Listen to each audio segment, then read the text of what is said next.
অতি নৃশংসভাৱে ধৰ্ষণ কৰি হত্যা কৰা কলকাতাৰ ৰাধা গোবিন্দ কৰ মেডিকেল কলেজ আৰু হাস্পতালৰ স্নাতকোত্তৰ শ্ৰেণীৰ চিকিৎসক ছাত্ৰী ডাক্তৰ মৌমিতা দেৱনাথৰ হত্যাকাৰীক কঠোৰৰ পৰা কঠোৰ শাস্তি বিহাৰ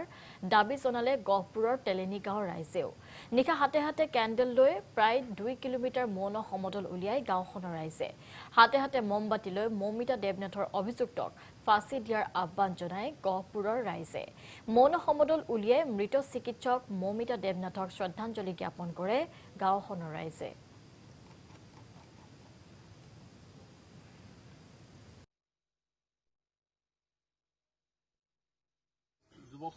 যুৱতীসকল মহিলাসকল একগোট হৈ আমি তেলেনী গাঁৱৰ এটা মৌন সমদল উলিয়াবলৈ ওলাইছোঁ। আপোনালোকে সকলোৱে গম পাইছে যে কলিকতাৰ আৰজিকৰ মেডিকেল হস্পিটেলৰ এগৰাকী চিকিৎসক মহিলা চিকিৎসক মৌমিতা দেৱনাথৰ যি পাশবিক অত্যাচাৰ কৰি কেইজনমান নৰপিশাচে হত্যা কৰিলে ধৰ্ষণ কৰি হত্যা কৰিলে সেই কাৰ্যটোক আমি সকলোৱে ধিক্কাৰ দিছোঁ। সেই অত্যাচাৰীকেইটাক অতি সোনকালে কৰায়ত্ব কৰি কৃষিক উপযুক্ত শাস্তি বিহিবৰ কাৰণে আমাৰ এই তেলেনী গাঁৱৰ যুৱকসকল মহিলাসকল একগোট হৈ আমি সজোৰে দাবী জনাইছোঁ।